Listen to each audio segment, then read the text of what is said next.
Old Faithful. Sir Handel stayed shut up for several days, but one market day Peter Sam could not work. He needed repairs. Sir Handel was glad to come out. He tried to be kind, but the coaches didn't trust him. They were awkward and rude. He even sang them little songs, but it was no use. It was most unfortunate, too, that Sir Handel had to check suddenly to avoid running over a sheep. "He's bumped us!" screamed the coaches. "Let's pay him out!" The coaches knew that all engines must go carefully at a place near the big station, but they were so cross with Sir Handel that they didn't care what they did. They surged into Sir Handel, making him lurch off the line. Luckily, no one was hurt. Sir Handel limped to the shed. The Finn controller inspected the damage. "No more work for you today," he said. "Bother those coaches. We must take the village people home and fetch the tourists, all without an engine." "What about me, sir?" said a voice. "Skarloey!" he exclaimed. "Can you do it?" "I'll try," answered the old engine. The coaches stood at the platform. Skarloey advanced on them, hissing crossly. "I'm ashamed of you," he scolded. "Such behaviour! You might have hurt your passengers, on market day too." "We're sorry, Skarloey. We didn't think. It's that Sir Handel, he's—" "No tales," said Skarloey firmly. "I won't have it. And don't you dare try tricks on me." "No, Skarloey. Of course not, Skarloey," quavered the coaches meekly.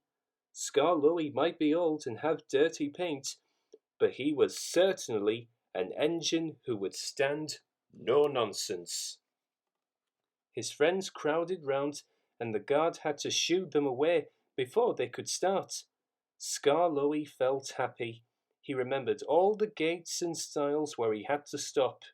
He whistled to all his friends. The sun shone, the rails were dry. "This is lovely," he thought, but presently they began to climb, and he felt short of steam. "Bother my tubes," he panted. "Take your time, old boy," soothed his driver. I'll manage," he wheezed, and pausing for breath at all the stations, he gallantly struggled along. After a rest at the top station, Skarloey was ready to start. "It'll be better downhill," he thought. The coaches ran nicely, but he soon began to feel tired again. His springs were weak, and the rail joints jarred his wheels. Then, with a crack, a front spring broke, and he stopped. "I feel all crooked," he complained. "That's torn it," said his driver. "We'll need a bus now for our passengers." "No," pleaded Skarloey. "I'd be ashamed to have a bus take my passengers. I'll get home or burst," he promised bravely.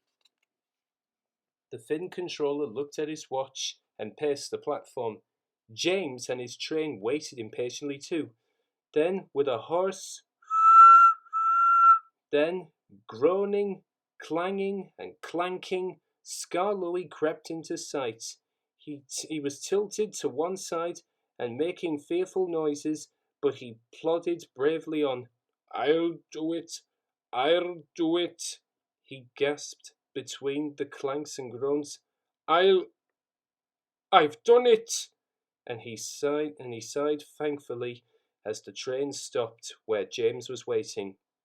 James said nothing. He waited for his passengers and then respectfully puffed away.